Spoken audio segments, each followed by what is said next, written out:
తీసుకుందాం. పరిశుద్ధ గ్రంథములో నుండి ఒక వాక్య భాగం. కీర్తనల గ్రంథము 103వ అధ్యాయం మొదటి 2 మాటలు. కీర్తనల గ్రంథము 103వ అధ్యాయం మొదటి 2 మాటలు.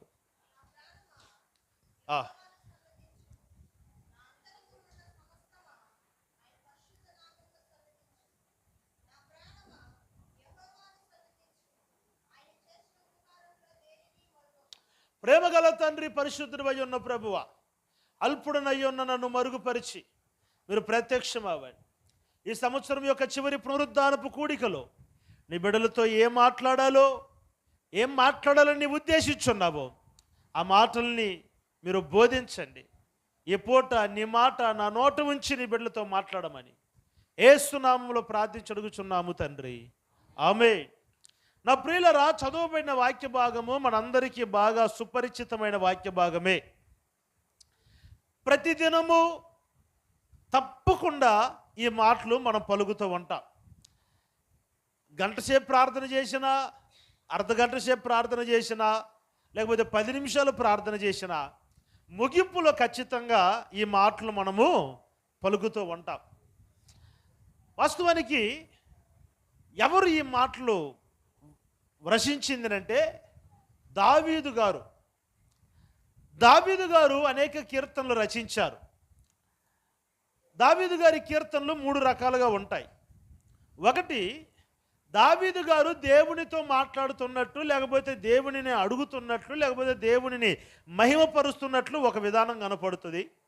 రెండవదిగా, దావీదు తనతో ఉన్న ప్రజల నిమిత్తము వారితో మాట్లాడుతున్నట్లు, లేకపోతే వారిని ధైర్యపరుస్తున్నట్లు, వారిని బలపరుస్తున్నట్లు రెండవ విధానం కనపడుతుంది. మరి మూడో విధానం ఏంటంటే, దావీదు గారు తనతో మాట్లాడుకుంటున్నట్లుగా, తన ప్రాణముతో మాట్లాడుకుంటున్నట్టుగా మూడో విధానం కనపడుతుంది. దేవునికి మహిమ కలుగునగాక. వాస్తవానికి అయితే ఈ 2 రకాలైన ప్రార్థనలు ఖచ్చితంగా అందరూ చేస్తూ ఉంటాం. ఎట్లాంటిది అంటే, ప్రభువా ఈ ఉదయకాలం లేకపోతే ఈ సంవత్సరమును మాకు దీవెనకరంగా మీరు మార్చండి, ఆశీర్వాదకరంగా మార్చండి. గత సంవత్సరములు ఏవేవైతే మేము కోల్పోయామో వాటన్నిటిని పొందుకొనుటకు అవన్నీ మాకు అనుగ్రహించండి అని దేవునితో ఈ విధానం సహజంగా మనము పలుకుతూ ఉంటాం, ప్రార్థిస్తూ ఉంటాం. రెండవదిగా, బాధలో, భీతితో, దుఃఖముతో, కలతలతో ఉన్నవారి దగ్గరికి వెళ్ళి ఏం భయపడొద్దు. నేను కూడా మొన్న అలాంటి సమస్యలో ఉంటే ప్రార్థన చేశాను, దేవుడు విడిపించాడు. ధైర్యంగా ఉండు, నన్ను విడిపించిన దేవుడు నిన్ను కూడా విడిపిస్తాడు అనబడిన ఈ రెండవ కోణం, రెండవ విధానము కూడా ఖచ్చితంగా మనం మాట్లాడుతూ ఉంటాం, ఇతరులకు చెప్తూ ఉంటాం. అయితే దావీదులో ఉన్న మూడవ రకమైన ప్రార్థన, మూడవ విధానము సహజంగా మనం ఆ పదాన్ని ఎక్కువ వాడము, దాని గురించి పెద్ద ప్రస్తాపన కూడా మనం చేయం. ఏంటి ఆ మూడవ రకమైన కీర్తన దావీదు రచించేదంటే, దేవునితో కాదు, తన ప్రజలతో కాదు, తన ప్రాణమునకు ఒక కీర్తన రాస్తాడు. దేవునికి స్తోత్రం కలుగునుగాక. ఏమన్నాడంటే, నా ప్రాణమా యెహోవాను సన్నుతించుము, నా అంతరంగమునున్న సమస్తమా ఆయన పరిశుద్ధ నామమును సన్నుతించము.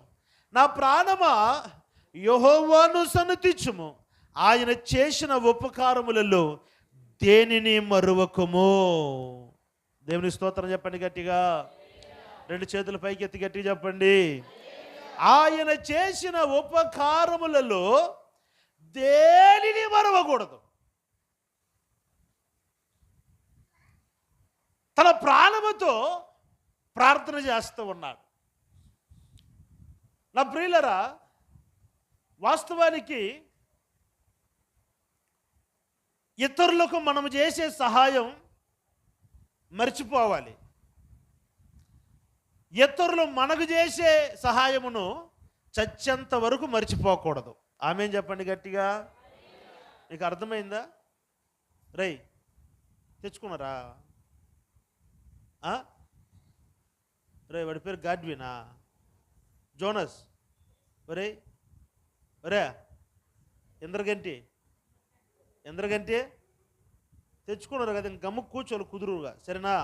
మీరు తినండి, నేనేం అన్నా మిమ్మల్ని, నన్ను డిస్టర్బ్ చేయబో కాసేపు. ఒక అర్ధగంట వాక్యం చెప్పి వెళ్ళిపోతా. తర్వాత మీరు ఇక్కడ ఎగురుకోండి, నాట్యం ఆడండి, గంతులు మిమ్మల్ని అడిగే నాదుడు లేడు. ఇంకా ఎందుకంటే ఏడి పెద్ద ఎందుకంటే ఏడి రాలేదా? ఏమి లాస్ట్ 5 ముద్ద అనుకున్నాడా?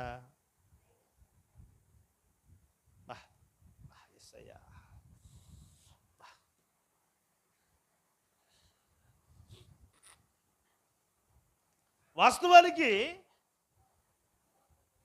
పెద్దలు చెప్పే మాట, దేవుని వాక్యం చెప్పే మాట ఏంటంటే, మనము ఇతరులకు చేయుచున్న మేలు మనం వెంటనే మర్చిపోవాలి. కానీ ఇతరులు మనకు చేస్తున్న మేలులు కానీ ఉపకారాలు కానీ చచ్చేంత వరకు మనం మర్చిపోకూడదు. మనం బ్రతికున్నంత వరకు మర్చిపోకూడదు. దేవుని స్తోత్రం చెప్పండి గట్టిగా. అయితే దేవుని కృపలో మనకు అట్టాడి స్వభావం ఏం కాదు, మనది రివర్సు. ఏంది రివర్స్ అంటే, మనము ఇతరులకు చేసేది సత్యంత వరకు మర్చిపోం.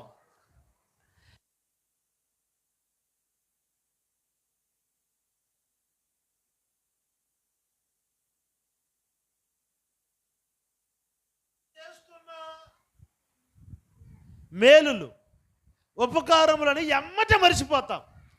కానీ మనము చేసే మేలులను మాత్రం మనము చచ్చేంత వరకు మర్చిపోం. నేను అంటాను ఇది సండే క్లాస్ అని. దేవుని స్తోత్రం చెప్పండి గట్టిగా. సండే క్లాస్ పిల్లలే కదండి. రే ఆ బర్ఫీ రా, బర్ఫీ రా. నేను ఏం రా, ఆ రోజు నేను మురుకు తింటుంటే నువ్వు అడిగితే ఇచ్చినా కదరా, నాకు ఈరా అని అంటాడు. ఇది ఏంది? ఇది సఫర్ ఏందండి? సండే స్కూల్ ఇది. అంటే మనం చేసిన మేలు పదాకా చెప్పుకుంటా నువ్వు కష్టపడినప్పుడు నేను 100 రూపాయలు ఇచ్చిన, వాడు 1000 రూపాయలు ఇచ్చి ఉంటే అది మర్చిపోతాం మనం. 100 రూపాయలు ఇచ్చిన నేను ఈగిపోతే ఆ రోజు ఏమై ఉంటుంది? అరే భూమి మీద నువ్వు ఒక్కడే ఉన్నవా, ఇంక ఎవరు లేరా భూ ప్రపంచంలో?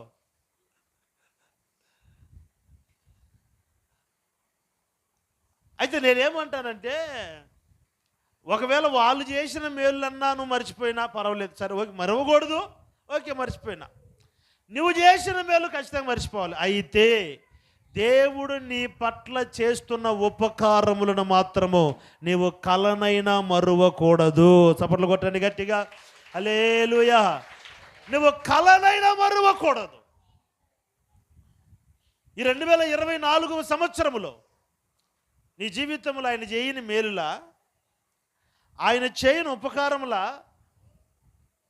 నీ జీవితంలో ఈ 2024 సంవత్సరములో ఎన్ని ఆయన చేసిన మేలులు, ఎన్ని ఉపకారములు.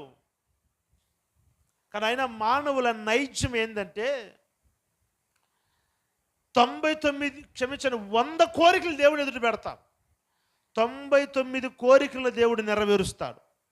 ఒక్క కోరిక కొంచెం ఆలస్యం చేస్తాడు, అప్పటికే మనం దేవుడిని తిట్టేస్తాం. 100 మేలులు దేవుడు చేశాడే, దాని గురించి మనం దేవునికి కృతజ్ఞతాస్తుతులు చెల్లించం. 100 మేలులను బట్టి మనం సంతోషించం. కానీ ఏదో ఒక్క మేలు లేకపోతే నువ్వు దేవుని దగ్గర అడిగింది కొంచెం దేవుడు ఆలస్యం చేస్తాడు, అప్పటికే దేవుడిని మనము ఎట్టంటే అటు తిట్టేస్తాం. నిజంగా దేవుడు ఉందా? దేవుడికి కన్నుందా, చెవుందా, ముక్కుందా? అసలు దేవుడు ఎంటుండా లేదా? దేవుడు ఎక్కడుండు అని అంటాం. నేనేమంటానంటే, మోసేతో ప్రభు అంటాడు కదండి, మానవుడికి నోరు ఇచ్చిన వాడెవడు, నడక నేర్పిన వాడెవడు, మాట నేర్పినవాడు నేనే కదా. ఇప్పుడు మనకు నోరు ఇచ్చింది, కళ్ళు ఇచ్చింది, చెవులు ఇచ్చింది, మన నడక నేర్పించింది ఆయన అన్నప్పుడు మరి ఆయనకి కళ్ళు లేకుండా ఉంటాయా? ఎంత దుర్మార్గమైన ఉపదేశం అండి అది. మన జీవితంలో దేవుడు మేలు చేయకుండా ఉన్నాడా? 2024 సంవత్సరంలో లెక్కించు. ఆయన నీ పట్ల చేసిన మేలులు ఉపకారములను లెక్కించు. ముగింపులోనికి వచ్చేసాం. ఈ సంవత్సరం యొక్క ముగింపులోనికి వచ్చాం. రేపు ఒక్కరోజు ఉంది మధ్యలో. ఇక ఎల్లుండు నూతన సంవత్సరంకు ప్రవేశించబోతున్నా. కానీ అయినా ఏదో ఒక విచారం, ఏదో ఒక దుఃఖం, ఏదో ఒక చింత, ఏందిలే, ఏం బ్రతుకులే, ఏం జీవితంలే, ఎలాంటి బ్రతకపోతే ఏం పోయిందిలే అని చెప్పేసి ముఖాన్ని వికారం చేసుకునేసి బాధపడుతూ ఉంటారు. అయితే నేనంటాను, దావీదుకున్న మనసు మనకుందా? నిజంగా చెప్పండి, దావీదు జీవితంలో మేలు జరిగింది ఎక్కువ అంటారా, కీడు జరిగింది ఎక్కువ అంటారా? చెప్పరేందండి. సరే, నేను ఎట్ట అడుగుతాను, దావీదు జీవితంలో న్యాయం జరిగిందా, అన్యాయం జరిగిందా? అమ్మతోడు మేము లేమయ్యా అప్పుడు అని అంటారా? దావీదు కాలంలో మేమున్నా బాగుండి వీడియోలు తీసి పెట్టేవాళ్ళమి, అప్పుడు లేనంటవా?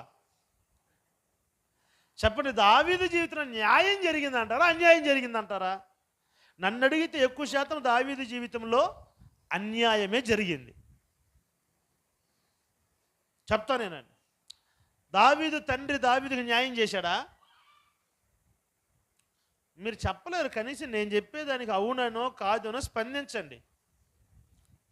పండగ భోగి వస్తుంది, మళ్ళీ భోగి. పనికిరాని స్పర్శ లేని వాటన్నింటిని తీసి తగలేస్తారు ఆ రోజు. స్పర్శించండి, స్పందించండి. దేవుడికి స్తోత్రం కలుగునగాక. దావీదు ఒక తండ్రి గారు న్యాయం చేశాడా? మరి చెప్పండి గట్టిగా. దావీదు గారి నాన్నగారి విషయంలో దావీదుకి న్యాయం జరిగిందా, అన్యాయం జరిగిందా? అన్యాయమే జరిగింది. దావీదు యొక్క అన్నలు దావీదుకి న్యాయం చేశారా?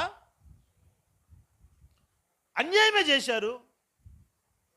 సౌలు కుతికి మీదకి వచ్చిన కత్తికి అడ్డము నిలబడి, రాజా నేనుంటాను, నేనున్నా, నువ్వేం భయపడదు, ఎవరు హృదయాలు కలవరపడవలసిన అవసరం లేదు, నేనున్నాను, నేను ఆ గొలియాతును చంపి విజయాన్ని చేతబట్టుకొని వస్తానని అన్నాడు. ఇప్పుడు సౌలు ఏం చేయాలి? శబాష్, వెరీ గుడ్, వెరీ గుడ్, నువ్వు ఉండాలి, నాకు రెక్కల నీళ్ళు ఎప్పుడు అదే అట్లుండాలి అని అన్నడా? అని అంటే సైన్యాన్ని సిద్ధపరిచి వాడిని చంపేయండ్రా అని చెప్పి సైన్యాన్ని పంపించాను. దావీదు జీవితంలో దావీదుతో ఉన్నవారు కూడా దావీదుకి అన్యాయమే చేశారు. న్యాయం చేశారా, అన్యాయం చేశారా? వాళ్ళ అప్పు మొత్తం దావీదు తీరిస్తే దావీదు మీదకి రాళ్ళు తీసుకున్నారు దావీదును కొట్టేదానికి. దావీదు జీవితంలో న్యాయం జరిగిందా, అన్యాయం జరిగిందా? సరే, వీళ్ళందరూ అట్లుంటే దావీదు కడుపున పుట్టిన దావీదు కుమారుడైన అబ్షలోము కూడా దావీదును చంపాలని కత్తెత్తుకొని పరిగెత్తినాడు. ఎక్కడ ఏం మేలు జరిగింది దావీదు జీవితంలో? ఏ విషయంలో జరిగింది దావీదు జీవితంలో మేలు? ఆత్మీయ తండ్రిగా ఉండవలసిన సౌలు సైన్యాన్ని సిద్ధపరిచి వాడిని చంపేయండి అని అన్నాడు. వీళ్ళతో ఎందుకులో గొడవ అని చెప్పేసి కొండల్లోకి పరిగెత్తాడు దావీదు. అయినా దావీదుని విడిచిపెట్టారంటే కొండలలోని కూడా శత్రువులు జ్వరపడ్డారు దావీదుని చంపేయాలని. కొండపైకి పోయి దావీదు పడుకొని నిద్రపోతుంటే కింద శబ్దం వస్తూ ఉంది, కత్తిలు ఈటలు అన్నీ సిద్ధపరుచుకున్నట్టుగా. ఎవరని చెప్పి అటు నిక్కి చూస్తే సౌలు సైన్యం. ఎవరిని చంపేదానికి వచ్చారు? ఇప్పుడు దావీదు నిద్రపోతాడు ఇంకా. ఏమండి చెప్పరేందండి, నిద్ర వస్తుంది ఇంకా. అసలు చంపేదానికి శత్రువులు కింద కూర్చొని ఉన్నారన్నప్పుడు నిద్రపోతాం. మనం నిద్రపోతామా? మనోళ్ళు గబ్బ గబ్బ గబ్బ గబ్బ గబ్బ అంట్లు గింట్లు ఇంట్లో పనులన్నీ మొత్తం చేసుకునేస్తారు. ఏడంట్లు ఆడబ్బా వాళ్ళ అంట్లు దోమేటప్పుడు చూడాలా, డమాల్ డిమిల్ డమాల్. దీపావళి కూడా టపాసుల శబ్దం అట్రాదు, అట్లాంటి శబ్దం వస్తుంది. ఎవరెవరి మీద ఉన్న కోపాలు మొత్తం దాని మీద చూపిస్తారు. సరే, ఈయన పనికి వెళ్ళాడు. ఇంత అర్జెంటుగా ఎందుకు చేసుకున్నారంటే పెద్దగా ఏమైనా పని చేయాలని లేదు, తొందరగా అయిపించుకొని పడుకొని నిద్రపోవాలి. అందుకు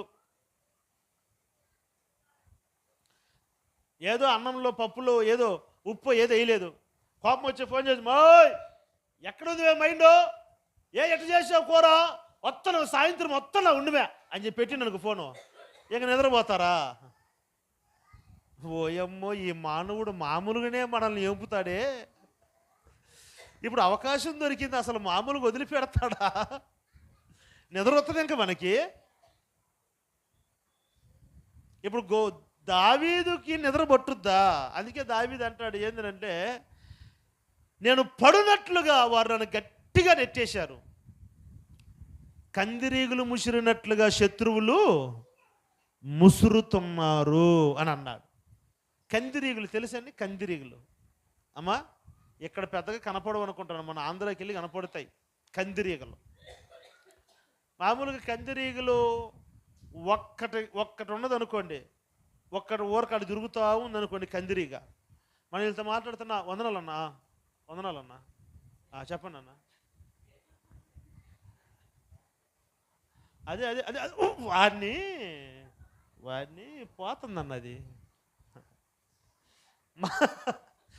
ఒక్క కందిరీగ ఉంటే దాన్ని చంపేంత వరకు నిలవాలంటే చెప్పండి అన్న, చెప్పండి.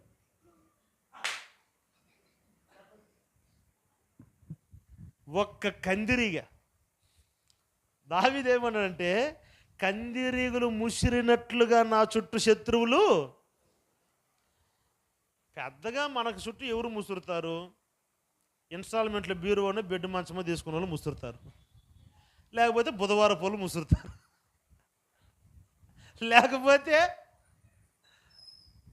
వడ్డీలు కట్టుకునే వాళ్ళు. అంతకు పైన మనకు శత్రువులు ఉండరండి. మనలో కత్తి ఎత్తుకొని మనల్ని చంపాలనుకునేంత శత్రువులు ఉన్నారా మనకి? మీరు మాట్లాడలేదు. మహిమా బాగున్నామా? వచ్చిన పర్లేదే తల్లి, మా తల్లి. అబ్బా రే టీ పెట్టమని చెప్పురా మహిమాకి. ఎవరు లేరా? అడవిలో ఉండమే అంది, ఎవరు లేకుండా ఉండేదానికి. మహిమ చాలా రోజులకు వచ్చి టీ పెట్టాలి ఖచ్చితంగా, సరేనా? అంగట్లోనే తెప్పి. ఎక్కడ ఇంట్లో వద్దు మళ్ళీ. అదేదో కరుపట్టి కాఫీ ఉందే, అది మంచి స్పెషల్ టీ తెచ్చిపి. ఏదో చాలా రోజులకు వచ్చింది అట్ట. ఇది ప్రార్థనకు రావాలని వచ్చినావా, లేకపోతే ఊరకట్ట ఎట్టో తట్టుకొని పడ్డవా? మంచి. దేవునికి స్తోత్రం కలుగును గాక. చెప్పాలి గట్టిగా, గట్టిగా చెప్పండి. దావీదుకున్నంత శత్రువులు మనకున్నారా? లేరు. దావీదు జీవితంలో ఏం జరిగింది? మేలు ఏ ఉపకారం జరిగింది? న్యాయం జరిగిందా, అన్యాయం జరిగిందంటే అన్యాయమే జరిగింది దావీదు జీవితంలో. ఒక పక్క పైకి లేపే వాళ్ళు ఉన్నా, మరొక వైపు దావీదును తొక్కే వాళ్ళు ఎక్కువ. ఒకవైపు దావీదు గురించి పొగిడే వాళ్ళు ఎక్కువైనా, అంతకంటే ఎక్కువ దావీదుని విమర్శించేవాళ్ళు. మరి ఎందుకు దావీదు కీర్తన రాస్తున్నాడు? ఆయన చేసిన ఉపకారములలో నీవు దేనిని మరువకు. మేలులు జరిగితే మనం సంతోషిస్తాం, ఆనందిస్తాం. అబ్బా ఇన్ని మేలు పొందిన మరువకూడదని. మరి దావీదు జీవితంలో మేలు కంటే కీడే ఎక్కువ జరిగింది కదా, న్యాయము కంటే అన్యాయమే ఎక్కువ జరిగింది కదా. దావీదును ఉత్సాహపరిచిన వాళ్ళకంటే దావీదుని ఉదాసీనపరిచిన వాళ్ళు ఎక్కువ కదా.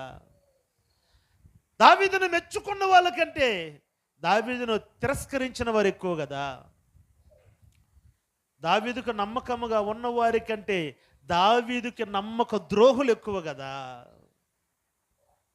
కానీ దావీదు అంటున్నాడు, ఆయన చేసిన ఉపకారములలో దేనిని నా ప్రాణమా నీవు మరువకు. దేవుని స్తోత్రం చెప్పండి గట్టిగా. ఈ పూట నేను చెప్పే మాట ఏంటంటే, దేవుడు మన జీవితంలో చేసిన మేలులను ఈ 2024 సంవత్సరం ముగింపులోనికి వచ్చిన నీవు తలపోసుకుంటూ ఆయనను మహిమపరచాలి. నాకేం చేశాడు, ఏం మేలు చేశాడు? ఏం చేయకుండా వచ్చావా ఈ సంవత్సరంలోకి? ఈ సంవత్సరాంతంలోనికి ఏం మేలు చేయకుండా వచ్చావా?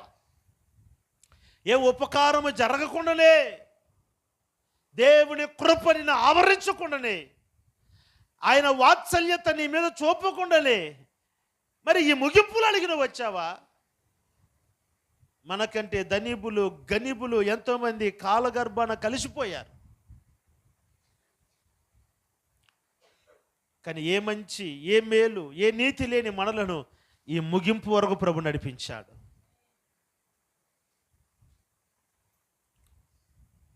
ఏదో దేవుడు నువ్వు అనుకున్నది ఏదో ఒకటి చేయలేదని చెప్పి, ఒక ఉపకారము చేయలేదని, నువ్వు అనుకున్నది జరగలేదని నువ్వు బాధపడి కలత చెంది కలవరపడి అయ్యో అని నువ్వు సతమితం అయిపోవలసిన అవసరం లేదు. దావీదు జీవితంలో ఎన్ని జరిగినా దావీదు దేవుడు చేసిన ఉపకారములకు కృతజ్ఞత కలిగి ఉన్నాడు. హల్లెలూయా, హల్లెలూయా. మన జీవితములో దేవుడు చేసిన మేలులు మరువకూడదు.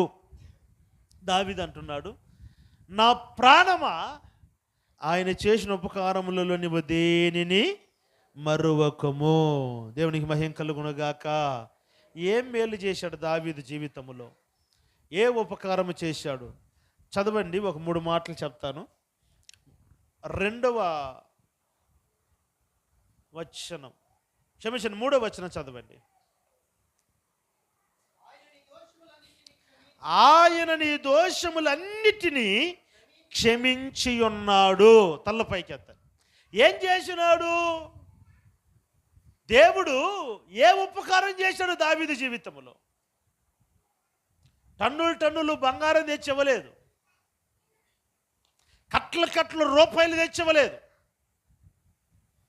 మరి దేన్ని బట్టి దావీదు కృతజ్ఞత కలిగి, నా ప్రాణమా ఆయన చేసిన ఉపకారములలో నువ్వు దేనిని మరువకొని? మరి దావీదు దేన్ని బట్టి అంటున్నాడు అని అంటే అక్కడ రాస్తున్నాడు, ఆయన నా దోషములన్నిటినీ క్షమించి ఉన్నాడు ఆయన. దేవుని స్తోత్రం చెప్పండి గట్టిగా. ఏం చేశాడు ఆయన? ఆయన ఎవరంటే రక్షకుడు. యేసుక్రీస్తు వారిలో ఉన్న ఒక స్పెషాలిటీ ఏంటంటే క్షమించే మనసు కలిగిన వాడు ఆయన. స్తోత్రం చెప్పండి గట్టిగా. క్షమించే మనస్సు. కల్వారి శిలువలో యేసుప్రభు ప్రాణము పోతున్నప్పుడు కూడా యేసుప్రభు అన్నాడు, తండ్రి వీరేం చేయుచున్నారో వీరు ఎరుగరు గనుక వీరిని క్షమించు అన్నాడు. ఎవరిని అన్నాడు క్షమించమని? అమ్మతోడు ఆయన ఎవరో నేను ఎరుగనని చెప్పిన పేతురును క్షమించమన్నాడు. 30 వెండి నాణ్యాలకు యేసుప్రభుని అమ్మివేసిన ఇస్కరియోతు యూదాను క్షమించమన్నాడు. పదవిని కాపాడుకోవాలని యేసుప్రభుని సిలువకు అప్పగించిన పిలాతును క్షమించమన్నాడు. కొరడాల చేత ఆయన దేహమును ముక్కలుగా చీల్చివేసిన సైనికులు క్షమించమన్నాడు. ఆయన తల మీద పెట్టిమని కొట్టి, నేను కొట్టింది ఎవరో, నువ్వు ప్రవక్తవైతే చెప్పు అని చెప్పి ఆయన హేళన చేసిన, అపహాసము చేసిన సైనికులను క్షమించమన్నాడు. ఆయన బట్టలు చించిన వారిని క్షమించమన్నాడు. చీట్లు వేసుకున్న వారిని క్షమించమన్నాడు. సిలువలో ప్రాణము పోతున్నప్పుడు కూడా నువ్వు యూదులకు రాజు అయితే దిగిరా అని చెప్పి చివరి క్షణాలలో కూడా ఆయనను వెటకారంగా మాట్లాడి హేళన చేసిన వారిని సహితము కూడా యేసుప్రభు అన్నాడు, తండ్రి వీరందరూ నువ్వు క్షమించాలి. సపట్లు కొట్టండి గట్టిగా. నేను ఒక మాట అంటాను, మనము ఈ సంవత్సరంలో చేసిన దోషములు పాపములను ప్రభు క్షమించినాడు గనుకనే ఈరోజు మనం చూడగలిగినాం. విశ్వసించిన వాళ్ళు కొట్టండి చప్పట్లు గట్టిగా. నిజంగా యేసు ప్రభు శిక్షిస్తే ఆయన ఎదుట మనం నిలబడగలుగుతామండి? ఈ 2024 సంవత్సరంలో నేను అనుకున్నవి దేవుడు చేయలేదే అని ఆలోచించినట్లుగా మనం, దేవుడు ఈ సంవత్సరం ఇన్నిసార్లు నన్ను వీళ్ళు గాయపరిచారే, ఇన్నిసార్లు వీళ్ళు కంటి చూపు ద్వారా నోటి మాట ద్వారా నన్ను గాయపరిచారే, వీరు ప్రవక్త నన్ను గాయపరిచిందే, వీళ్ళు అక్రమము చేశారే, పాపము చేశారే, నా ఎదుట నిలవలేని వారుగా ఉన్నారే అని యేసు ప్రభు గారిని అనుకొని శిక్షించాలి అని అనుకొని ఉండుంటే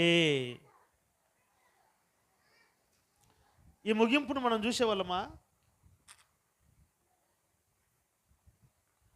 ఒక గొప్ప దైవ సేవకుడు అన్నాడు, నిజంగా యేసు ప్రభు వారికి కానీ శిక్షించే మనసు ఉంటే పరలోకం ఖాళీగా ఉండేదంట. స్తోత్రం చెప్పిన గట్టిగా. అర్థమైందా కిరణ్?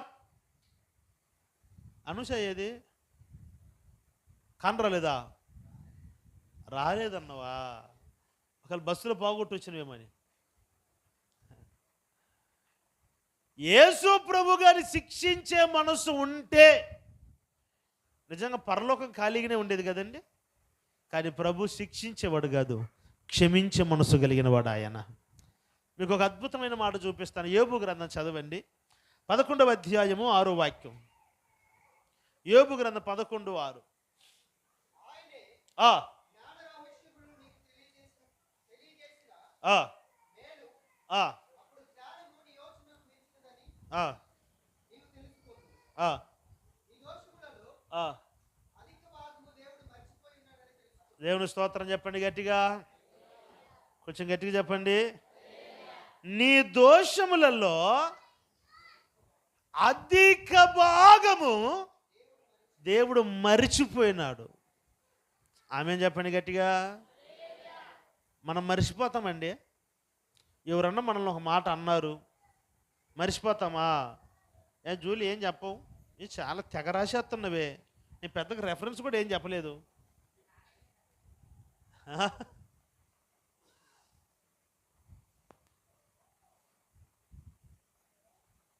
ఎక్కువ శాతము ఆయన మర్చిపోయేసారంట మన విషయాలు. దేవుని స్తోత్రం కలుగును గాక. మనుషులు మర్చిపోతారండి. మనం ఏదో చిన్న తప్పు చేసాము, చిన్న పొరపాటు చేశాము, మనం మారు మనసు పొందిన తరువాత కూడా దేవుడన్నా మర్చిపోతారు, కానీ మనుషులు మర్చిపోతారా? ఆ రోజు నన్ను ఇట్ట అన్నావు కదా నువ్వు అని అంటారు. యేసు ప్రభుని గాయపరిచిన వారిని సహతం ప్రభు మర్చిపోయాడట. దేవుని స్తోత్రం చెప్పండి గట్టిగా, హల్లెలూయా. నీ దోషములను ఆయన క్షమించి వాటిని మర్చిపోయాడు. ఏం చేశాడు ఉపకారము? మా జీవితంలో ఏం చేశాడయ్యా ప్రభు అని మీరు అడిగితే, మీ దోషములను క్షమించి వాటిని మరిచిపోయాడు.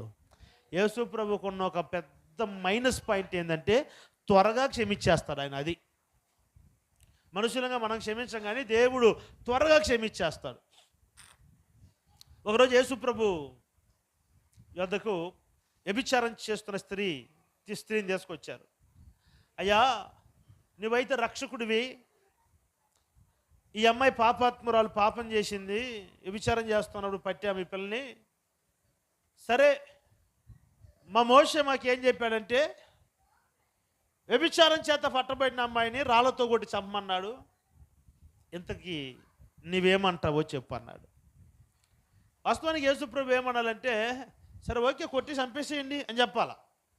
అయితే యేసుప్రభు ఏమన్నాడంటే, ఈ వ్యభిచారము చేస్తున్న అమ్మాయి పక్షాన్ని నిలబడి ఎట్ట మాట్లాడుతుంది తెలుసా అండి? ఈ అమ్మాయి ఆయన పాపం మీరు చేయలేదు, పాపం మీరు చేయలేదు, తప్పు, సరే ఓకే, మీలో పాపం చేయనుడు ఎవడో ఆ అమ్మాయి మీద రాయివే. ఎంత మంచి మనసు కలిగినోడు అండి మన ప్రభు. హల్లెలూయా. నీ తప్పిదములను, నీ దోషములను ఆయన త్వరగా క్షమించేస్తాడు. ఆయన పాదములు పట్టుకొని ప్రభువా నేను అడగగలిగితే చాలు, వెంటనే ఆయన కనికర పూర్ణుడు గనుక నీ దోషములను ఆయన క్షమించి వాటిని మర్చిపోయే దేవుడు ఆయన. 86వ కీర్తన 5వ వాక్యం చదవండి. 86వ కీర్తన 5. ప్రభువా, బా బా బా ఏం మాట అండి. పగ తీర్చుకునేదానికి సిద్ధంగా ఉండే మనుషులు మనం చూశాం, కానీ క్షమించేదానికి ఆయన మనస్సు సిద్ధముగా ఉంది. దేవునికి మహిమ కలుగునగాక. చెప్పాలి గట్టిగా. ఆయన మనసు చాలా సిద్ధముగా ఉంది నిన్ను క్షమించేదానికి. ప్రభువా అని ఆయన పాదాలు పట్టుకోగలిగితే, నా కుమారుడా నీ దోషములను క్షమిస్తున్నానని ఆయన చెప్పేదానికి ఆయన మనసు సిద్ధముగా ఉన్నది. ఈ 2024 సంవత్సరమును నువ్వు ఈ దినము చూడగలిగినావు, ఈ ముగింపును చూడగలుగుతున్నావు. దానికి కారణం ఏంటంటే, ఆయన నిన్ను క్షమించినాడు గనుకనే. భక్తుడు అంటాడు కదండి, నీవు నిదానించి చూసిన ఎడులా నీ ఎదుట నిలబడగలిగిన వాడు ఎవడు అని అంటాడు. నీ ఎదుట ఎవరు నిలబడతారు నాయన? నా ప్రియులరా, మన ప్రభు నీకు చేసిన ఉపకారం ఏంటో తెలుసా? ఏ విషయము కొరకు నువ్వు ఇప్పుడు ఆనందించాలో తెలుసా? పలుమార్లు నువ్వు త్రోవ తప్పిపోతున్నా, పలుమార్లు నువ్వు వైదొలిగిపోతున్నా, పలుమార్లు నువ్వు ఆయన గాయపరిచినా, నువ్వు మోకరించి కన్నీరు కారుస్తున్నప్పుడల్లా ఆయన నిన్ను క్షమిస్తూ వచ్చినాడు. హల్లెలూయా. పలుమార్లు వై తొలగినాను, పరలోక దర్శనము నుండి, విలువైన నీ దివ్య పిలుపుకు నే తగినట్లు జీవించనైతి. పలుమార్లు వై తొలగినాను, పరలోక దర్శనము నుండి, విలువైన నీ దివ్య పిలుపుకు నే తగినట్లు జీవించనైతి. అయినా నీ ప్రేమతో నన్ను దరి చేర్చినావు, అందుకే గైకొనుము దేవా ఈ నా శేష జీవితం. ఇదిగో దేవా ఆపాదమస్తకం, ఇదిగో దేవా ఆపాదమస్తకం. దేవునికి స్తోత్రం. ఎన్నిసార్లు వైదొలిగిపోయాం, ఎన్నిసార్లు ఆయన గాయపరిచినాం, ఎన్నిసార్లు ఆయన గాయములను రేపిన వారుగా మారినాం. అయితే మన తండ్రి మన ఎడ్ల వాత్సల్యత చూపించి మన దోషములన్నిటిని క్షమించి వాటిని మరిచిపోయాడు. దేవుని స్తోత్రం చెప్పండి గట్టిగా. హల్లెలూయా. దావీదు జీవితములో పెద్ద న్యాయాలు జరగలేదు. నిజంగా అదే మన మనసు కానీ దావీదుకుంటుంటే దేవుడిని ఎన్నిసార్లు తిట్టుంటాడు దావీదు. అయ్యా, ఈ సౌలు రాజు కోసం యుద్ధం చేస్తే నన్ను చంపించేదానికి మనుషులు పంపింది సౌలు రాజు. ఆ సౌలు రాజు మనసును మార్చవు. కొన్నిసార్లు అంతే, దేవుడు దొరకలేదని సేవకుడిని పట్టుకుంటారు కొంతమంది.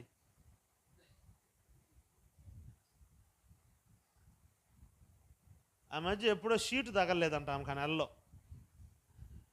షీటు తగలలేదు వెళ్ళాక నేను కవక్కను పోయి పోయి పోయి వందనలక్క చాలా సంతోషంగా ఉన్నవే, ఆడుండే సంతోషంగా, ఆడున్న సంతోషంగా. ప్రార్థనకు రాలేదు ఎంత కదా అడుగుతుంది, ఎందుకు వచ్చి ప్రార్థనకు వచ్చేదే? 7 సీట్లు నేను పట్టుకోలే, కానీ నేను తీసుకునేటప్పుడు 3 వచ్చిండ్రు అడ్డం. ఇదా ఎందుకో ప్రార్థనకి. నాకు అనిపించింది ఏంటంటే దేవుడు ఈమె కంటికి కానీ దొరికితే నిజంగా ఆ బైపాస్ రోడ్డు మీద కడిగి పడేస్తుంది యేసుప్రభుని. దావీదు న్యాయమా ప్రభు ఇది? మనం ఏమని ప్రార్థన చేస్తానైనా, నా వేదనలో వెదకి తిని అని పాడతాం. కానీ దావీదు ఇన్ని శ్రమల మధ్యలో ఏం పాడాడు? నీ సన్నిధానములో. మీకు సంతోషం ఉండాలబ్బా. నెలలో చివరి ఆదివారమే కానా కష్టం మిమ్మల్ని లేపేది. సంవత్సరంలో చివరి వారం ఇంకా నా తెప్పలు మామూలుగా ఉండదు ఈ పూట. మంచోళ్ళందరూ స్తోత్రం చెప్పండి. నీ సన్నిధానములో సంపూర్ణ సంతోషం, ఆరాధించుకునే విలువైన అవకాశం. నీ సన్నిధానములో ఆరాధించుకునే విలువ, కోల్పోయినవన్నీ నాకు ఇచ్చుటకును, బాధల నుండి బ్రతికించుటకును, కోల్పోయినవన్నీ నాకు ఇచ్చుటకును, బాధల నుండి బ్రతికించుటకును. నీవే రాకపోతే నేనేమైపోదును, నీవే రాకపోతే నేనుండాలేనయ్యా, నే బ్రతుకలే యేసయ్యా, నేనుండాలేనయ్యా. నీవే లేకుండా నేను, నీ తోడే లేకుండా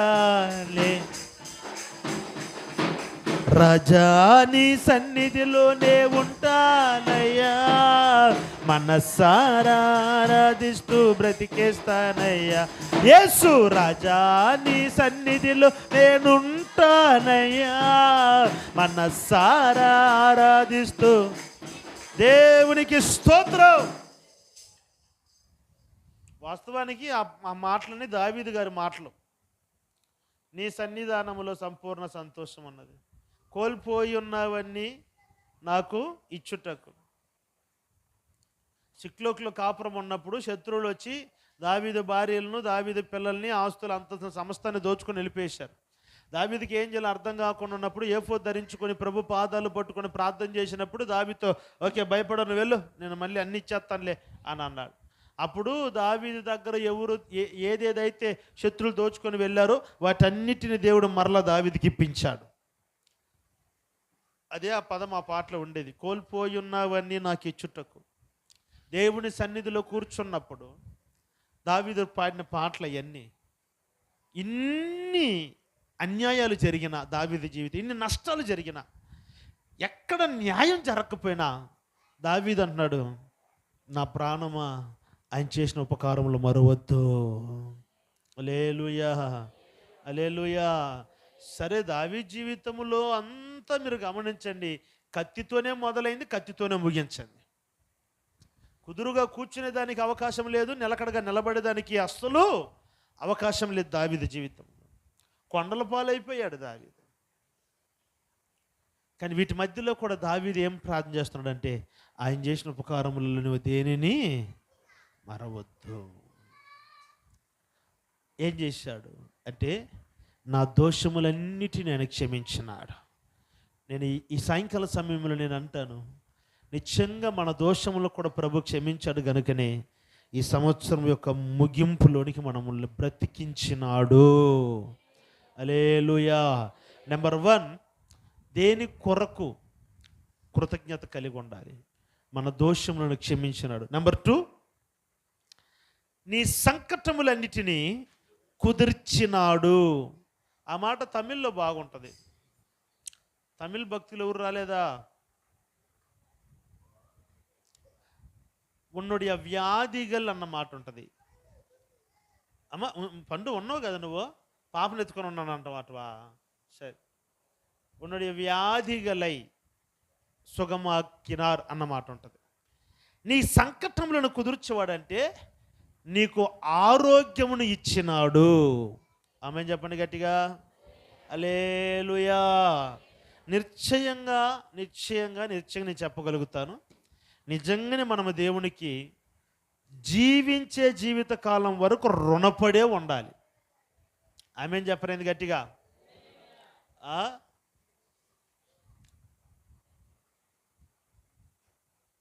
ప్రభు అంటాడు, ఐగుప్తీలకు కలుగజేసిన రోగములను మీకు నేను రానివ్వను అన్నాడు. నిజంగా అది జరిగింది మన జీవితంలో. ఎప్పుడు? 2020 కరోనాను మర్చిపోకూడదు. కరోనా తల్లి అది, అప్పుడప్పుడు గుర్తుపెట్టుకోవాలి దాన్ని. సరైన పాట నేర్పించిందా లేదా మనకి? అచ్చక నువ్వు కూడా చేరుంటావు కనిగిరిలో, ఆమె కూడా కనిగిరికి వెళ్ళిపోతానులే, ఇంక కరోనా కాలేజీలు తెరిచేది కాదు, మేము పని చేసేది కాదు అని చెప్పి అన్నది. కోపం వచ్చి తిట్టేసిన, ఆడుంటే రాదా కరోనా అన్న. దెబ్బకు బరిగెత్తింది సుభాషణ అక్క, అచ్చమ్మ గారు మళ్ళీ చెన్నైకి. నిజమాబద్ధమా? లేకపోతే సెటిల్ అయిపోవాలని వెళ్ళిపోయారు. దేవుని స్తోత్రం చెప్పండి గట్టిగా, హల్లెలూయా. దేవుని మహాకృప, లేకపోతే మన దరిద్రం. మనోళ్ళు పోయి కనిగిరిలో తగలబెట్టారు కరోనాలో. అప్పుడు పెద్ద కేసులు లేవు, వీళ్ళు శుభమా అంటే ఆడు పాదం మోపారు. ఆ వారంలో వార్త ఏంటంటే, అధికమైన కరోనా కేసులు ప్రకాశం డిస్టిక్లో. ఎట్టొచ్చిందంటే, ధనికులు గనిబులు చనిపోయారండి. ఎస్పి బాలసుబ్రహ్మణ్యన్ గారు తెలుసా మీకు? ఎవరు?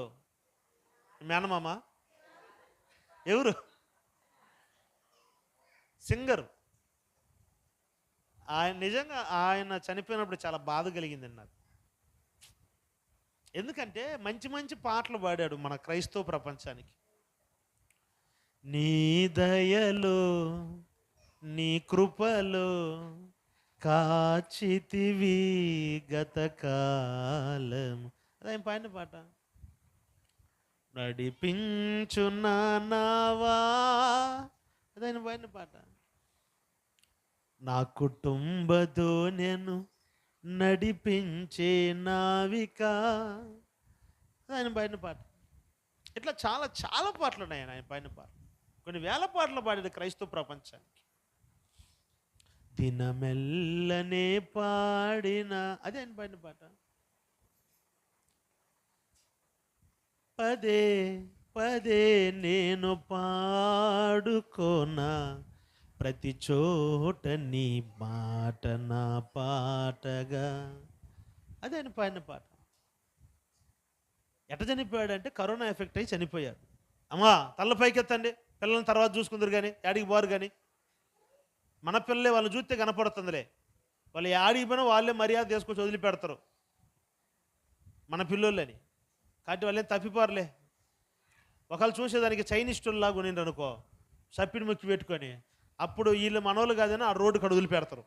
మనోళ్ళకి ముక్కు మొహం బాగానే ఉంది కాబట్టి ఒకవేళ అట్లా పోయినా కూడా తీసుకొచ్చి వాళ్ళే వదిలిపెట్టిపోతారు. ఏసు రక్తం చేయం. ఆమెను అనలేదు గట్టిగా. కాబట్టి నా వైపు చూడండి. నేనేమంటానంటే ఎస్పీబీ గారికి డబ్బులు తక్కువ, ట్రీట్మెంట్కి డబ్బులు తక్కువ, కొన్ని కోట్లు పోసేదానికి సిద్ధంగా ఉన్నారు ఆయనకి. ఎవరు? ఇండస్ట్రియల్ వారు ఆయన మాకు కావాలి, ఆయన స్వరం కావాలి, కొన్ని కోట్లు పోస్తామన్నారు. కానీ ఆయన వైద్యులు బ్రతికించలేకపోయారు. గట్టిగా మనం కానీ సవిత హాస్పిటల్కి పోతే 1,00,000 రూపాయలు పెట్టాలంటే అప్పుడు గుండె ఆగుద్ది మనకి. ఓయమ్మ 1,00,000 రూపాయలా అని పెట్టగలుగుతాం. కట్టక్కున 1,00,000 రూపాయలు. ఆయనకి కోట్లు పెట్టేదానికి స్పాన్సర్స్ ఉన్నారండి. ఇట్లా ఎంతమంది కరోనా ఎఫెక్ట్ ద్వారా, కరోనా మహమ్మారి ద్వారా ఎంతమంది చనిపోయారు. ఆ వాక్యం నాకు గుర్తొచ్చింది. ఐగుప్తులకు కలుగ చేసిన రోగం నేను మీకు కలుగ చేయను. అంటే మన ఆరోగ్యమును దేవుడు ఏం చేశారంటే కుదిర్చినాడు. ఎన్నో అనారోగ్యాలు, ఎన్నో బలహీనతలకు. మీకు ఒక విచిత్రం చెప్పనా? ఎక్కుళ్ళు వచ్చి చచ్చిపోయిన వాళ్ళ సంఖ్య తెలుసా మీకు? ఎక్కుళ్ళు అన్న ఇనున్నారా? పెద్దోళ్ళు వాళ్ళు ఎంత పాకిస్తాన్ నుండి వచ్చిన వాళ్ళలాగా ఉన్నారు. వాళ్ళు స్పందించట్లేదు ఏంది? ఎక్కుళ్ళు వచ్చి చచ్చిపోయిన వాళ్ళు తెలుసా? ఇనున్నారా లేదండి? ఈ మధ్యకాలంలో కూడా మన కనిగిరి సైడ్ ఎవరో చనిపోయారు, మరి ఎవరో తెలియలా. ఎక్కుళ్ళు వచ్చి చచ్చిపోయిన వాళ్ళు. అంటే ఎక్కులు కూడా ఒక జబ్బే. జ్వరం తగిలి చనిపోయారా? జ్వరం తగిలి.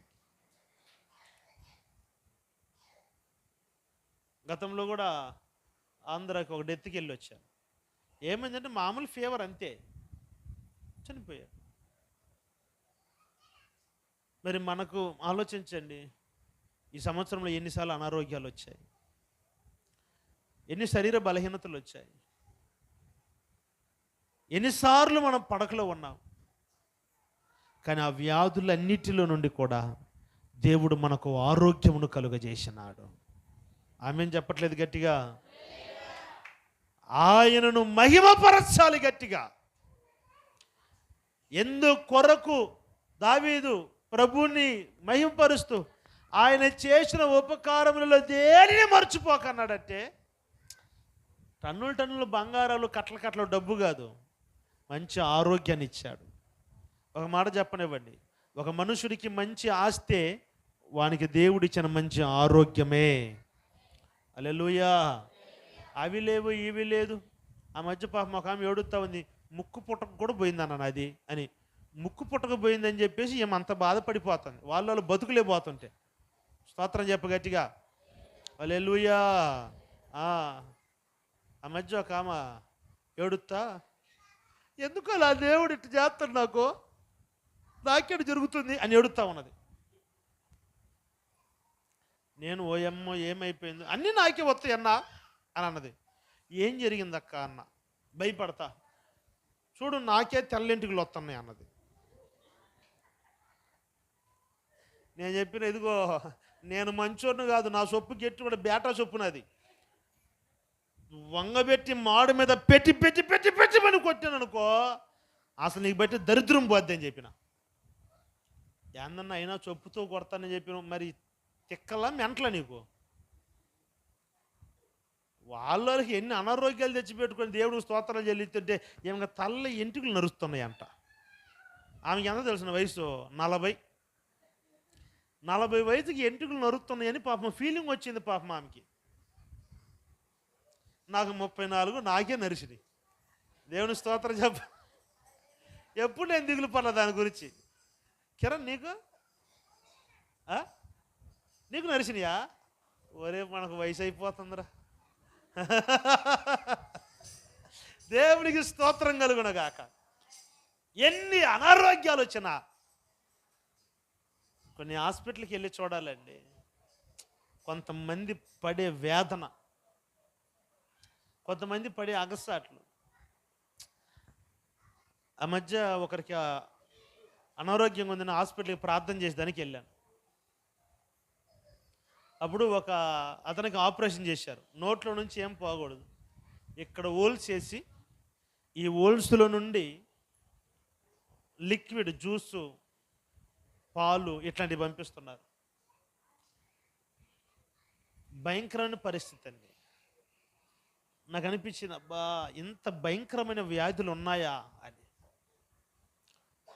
కానీ అలాంటి వ్యాధులకు మనను గురి చేయనివ్వకుండా ఈ 2024 సంవత్సరం అంతను దేవుడు మన సంకటములను కుదిర్చినాడు. ఆయన చప్పట్లు కొట్టండి గట్టిగా. ఆరోగ్యం ఇచ్చినాడు మన దేవుడు మనకి, స్వస్థతనిచ్చినాడు మన దేవుడు మనకి. ఆయన యెహోవా రఫాగా నిలబడ్డాడు మనకి. హల్లెలూయా. 3వ మాట, 4వ వాక్యం, సమాధిలో నుండి నీ ప్రాణమును విమోక్షించి ఉన్నాడు. తలపైకెత్తారు. 3వదిగా దావీదు ఎందుకు దేవునికి కృతజ్ఞతాస్తుతులు చెల్లిస్తున్న, ప్రాణమా ఆయన చేసిన ఉపకారములలో దేనిని మరవద్దు అని అన్నాడంటే, సమాధిలో నుండి నీ ప్రాణమును ఆయన విమోక్షించినాడు. ఆమె చెప్పలేదు ఏంది? కొంచెం గట్టిగా చెప్పండి. 2 చేతులు పైకెత్తి ఉన్న బలమంతా ప్రయోగించి చెప్పండి, హల్లెలూయా. ఇంకోసారి చెప్పండి, హల్లెలూయా. నా ప్రియులరా, దావీదు అంటాడు, సమాధిలో నుండి నా ప్రాణమును నీ విమోక్షించి ఉన్నావు. ఎక్కడి నుండి విమోచించాడు అమ్మా? మన ప్రాణం ఎక్కడి నుండి విమోచించాడు? మీకు డౌట్ రాలేదా? మనం ఎప్పుడు సమాధి చేయబడ్డాం? డౌట్ రాలేదా? నిజంగా మనం సమాధి చేయబడి మళ్ళీ లేచి వస్తే ఇంట్లో చేసుకుంటారా? ఏడుస్తూ ఉంటారు. ఆ మధ్య ఒక డెత్తుకెళ్ళా. డెత్తుకెళ్తే, బావగారు నువ్వు లేకపోతే ఎట్ట బావగారు అని ఆమె, అల్లుడా నువ్వు లేకపోతేనే బతకలేడు అల్లుడా కోటమని అని ఆమె. వీళ్ళందరూ అయితే నిజం చెప్తున్నాను. ఏంటంటే బాడీ పడుకుంది కదా, బాడీ ఊరక ఇట కదిలింది. ఇట కదిలేలాక దిక్కును లేచి పరిగెత్తేసారు వాళ్ళందరూ. ఓయమ్మ కదిలాడుతాను లేచి కూర్చుంటాడేమని. విషయం ఏంటంటే ఆ ఐస్ బాక్స్కి కింద వీలు ఒకటి ఇరిగిపోయింది. ఊగుద్ది కదా, పిల్లోడు ఎవడో దాన్ని ఊగిస్తాడు ఊరకట్ట. దెబ్బకు పరిగెత్తి పోయి ఊతుడు లేచి కూర్చుంటాడేమని. నిజంగా సమాధిలో నుండి లేస్తే మనం ఇంట్లో చేర్చుకుంటారా? చెప్పరేందండి. పాపం ఆడ సండే క్లాస్ జరుగుతుంది, మీరు జరుపుకోండి అమ్మ సండే క్లాస్. పాపం పండు నువ్వు జరుపుకో సండే క్లాస్.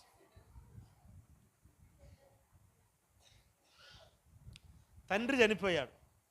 ఈ కుమారుడికి తండ్రి అంటే భలే పిచ్చి, భలే ఇష్టం. అందుకని రింగ్ టోన్ ఏం చేశారంటే వాళ్ళ నాన్నగారు వాయిస్ పెట్టాడు రింగ్ టోను.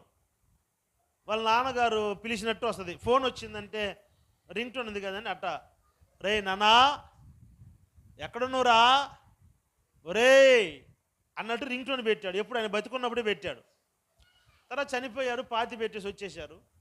పాతి పెట్టి వచ్చిన తర్వాత ఫోన్ మోగుతుంది. రే నానా ఎక్కడున్నావురా. ఈయనకు అలవాటే కట్టిన పండుకోండు.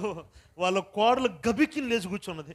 అన్నా అన్నా ఆయన వచ్చిండు నన్ను నువ్వురా. ఎవరమ్మా? మా మామ వచ్చిండు నన్ను. ఈయనంటే భలే ఎట్టమన్నా ఆయన ఎట్లా చెప్తున్నామంటే, ఒరే నాన్నా ఎక్కడున్నారా పిలుస్తున్నాను. నేను పదురు కొట్టుకుంటా లేచిపోయేసి ఇంటికాడికి పోయేసి ప్రార్థన చేద్దామని పోతే అప్పటికి వాళ్ళ ఆయన లేపేసింది. మీ నాయన వచ్చిండు, తలుపు తడుతుండు, నన్ను తలుపు తడుతుండు. నేనే తల్లి తలుపు తెరు వెళ్తే తెరిచింది. ఆయన బెత్తరపోయి ఏందన్నా ఏమన్నా ఈ టైంకి వచ్చారు ఏందరన్నా అని అంటుండు ఆయన. అదే మీ నాన్నగారు వచ్చారంట కదా. నాన్నెందుకు వస్తారన్నా? ఇప్పుడే కదా పాతి పెట్టి వచ్చారు అని అంటే, ఏం ఫోన్ చేసిందమ్మా అంటే, ఆయన వచ్చిండా? ఎవరు పిలిచాడు? నిన్నే పిలుస్తావు అన్నాడు అన్నది. నన్ను పిలుస్తున్నాడా? ఏం లేదు అని అంటే, అప్పుడు కరెక్ట్గా ఎవరో ఫోన్ చేస్తూ ఉంటే మళ్ళీ అది వస్తుంది. ఒరే నానా ఎక్కడున్నారా అంటే, అదిగో పిలుస్తుండు చూడన్ను అని అంటుంది. పిచ్చి మోహన్ దానా, ఫోన్ రింగ్ టోన్కి రియల్ వాయిస్ గుర్తుపెట్టి తెలివి తక్కువ దాన. కొంతమంది చచ్చిన వారి గురించి మాట్లాడితే నిద్ర రాదు ఇంకా. అందుకే చూడు, చీకటి పోయిన తర్వాత చచ్చిన వాళ్ళకు మాట్లాడుతురా. ఏమక్క పిల్లలు భయపడతారన్నా? పిల్లలు భయపడరు, నువ్వు భయపడుతావు. పిల్లలు కాదు, నువ్వు నిద్రపోవు రాత్రి. సమాధిలో నుండి నీ ప్రాణము నేను విమోచించండి ఎక్కడి నుండి తెలుసండి? చదువు ఎఫెసీ 10:2 2:1 ఎఫెసీ.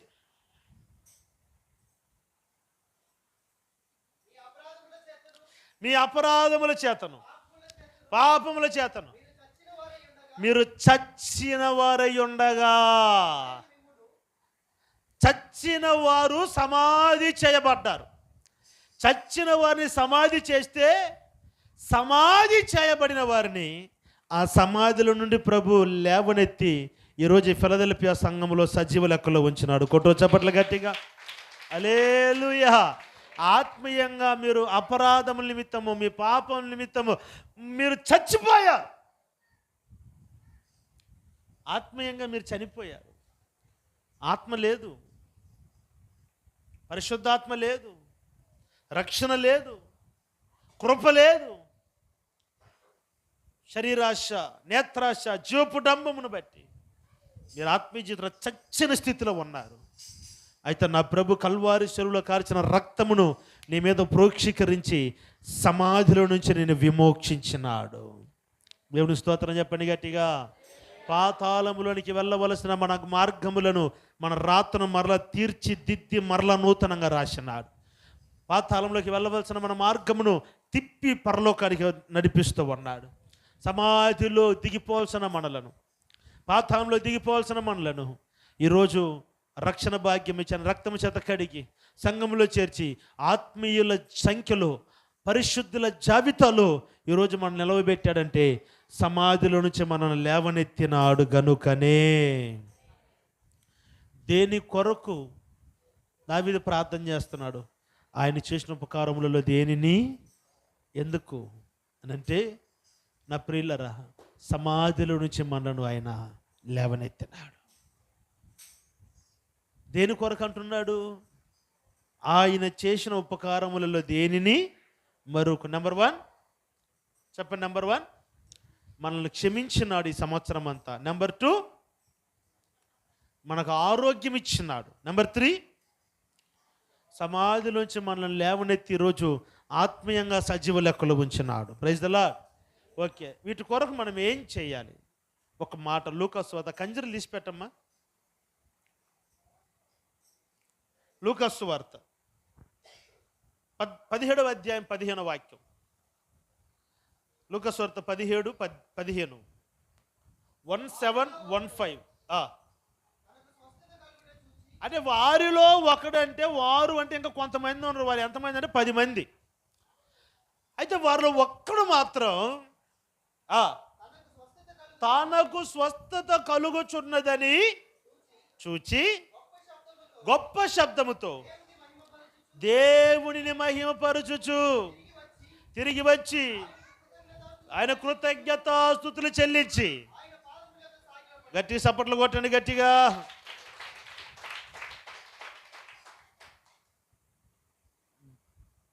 పది మంది కుష్ఠరోగులు. 10 మందితో ప్రభు చెప్పాడు, మీరు వెళ్ళి మిమ్మల్ని మీరు యాజకులకు కనపరుచుకోండి అన్నారు. వీరు వెళ్ళిపోతున్నప్పుడే 10 మందికి స్వస్థత కలిగింది.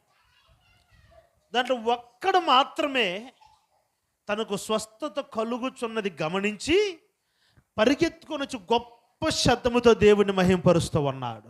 హల్లెలూయా. అయితే స్వస్థత 10 మందికి కలిగిందా, ఒక్కడికి కలిగిందంటే 10 మందికి కలిగింది. అయితే 10 మందిలో దేవునిని మహిమపరచాలనబడిన మనసు ఒక్కడికి మాత్రమే ఉన్నది. ఆ 9 మందిని బట్టి ప్రభు సంతోషించాడు, ఈ ఒక్కరిని బట్టి సంతోషించాడంటే ఈ ఒక్కరిని బట్టి సంతోషించాడు. ఎందుకనంటే అతనికి కలిగిన మేలులను బట్టి, ఉపకారములను బట్టి దేవుని మహిమపరిచినాడు. Praise the lord. నా ప్రియులారా, మన జీవితంలో కూడా ఈ దినము, రేపటి దినము, ఎల్లుండు, ఈ 3 దినాలు మనము దేవుడిని మహిమపరుస్తూనే ఉండాలి. హల్లెలూయా. ఎందుకయ్యానంటే మనల్ని క్షమించాడు, మన సంకటములను కుదిర్చినాడు, ఆత్మీయంగా మనల్ని బ్రతికించినాడు. మనం ప్రభుని మహింపరచాలి. ఎలా మహింపరచాలి? స్వరమెత్తి ప్రభుని మహింపరచాలి, నోటితో ప్రభుని మహింపరచాలి, ప్రభుని గణపరచాలి. నోర్లు తెరిచి ప్రభుని మహింపరచండి అని అంటే బోండాలు ఉన్నాయి, బోండాలు నోట్లో పెట్టుకున్నట్టు అసలు నోలే తెరవరు. కప్పను మింగిన పాము ఎట్టుంటుందండి? ఇంక అట్నే ఉంటారు సేమ్. అసలు వీళ్ళకి నోర్లు వస్తాయా రావా, ఎక్కడ ఎట్నే ఉంటారు, లేకపోతే ఇంటి దగ్గర కూడా ఎట్నే ఉంటారని కొన్నిసార్లు నాకు అనుమానం వచ్చేది. దేవుని స్తోత్రం చెప్పండి గట్టిగా. అట్నే ఒకసారి ఒక ఆయన అన్న, మీ సిస్టర్ గారు నిజంగా చాలా గ్రేట్ అండి. ఎందుకు పాస్టర్ గారు? చాలా మెతక. ఒకరోజు మా ఇంటికి రా, ఆ మెతకో లేకపోతే గయ్యాలదో అప్పుడు చూద్దు అన్నారు. స్తోత్రం చెప్పండి గట్టిగా. మీరు కాదులేండి మీరేంది అట్ట చూస్తారు నన్ను. నా ప్రియులారా, మనము నోటి ద్వారా ప్రభుని మహింపరచాలి, పాటలు పాడి ప్రభుని మహింపరచాలి, చప్పట్లు కొడుతూ ప్రభుని మహింపరచాలి, స్తుతి ఆరాధనలో పరిశుద్ధాత్మ పొందుకుంటూ ప్రభుని మహింపరచాలి. దావీదులో ఉన్న కృతజ్ఞత మనస్సు మనలో కూడా రాగలిగితే నిత్యముగా వచ్చే నూతన సంవత్సరం మనందరికీ దేవుడు దీవెనకరంగా మారుస్తాడు. అందరు 2 చేతుల ఆకాశం అయిపోతే చెప్పండి గట్టిగా, యేసయ్యా, ఈ సంవత్సరం అంతను మేము చేసిన దోషములను క్షమించినందుకు నీకు స్తోత్రం. ఈ సంవత్సరం అంతను ఏ అనారోగ్యం రాకుండా మా ఆరోగ్యములను కుదుర్చపరిచినందుకు నీకు స్తోత్రం. ప్రభువా, సమాధిలో నుండి నా ప్రాణమును విమోచించినందుకు నీకు స్తోత్రం. మా జీవిత కాలమంతను నీకే మహిమ, ఘనత, ప్రభావములు చెందునట్లుగా ఇదిగో మా శేష జీవితమును మీకు సమర్పిస్తున్నా. నా ప్రియులారా, ఈ కృతజ్ఞత మనసుతో మనము నూతన సంవత్సరంలోకి ప్రవేశించుదాం.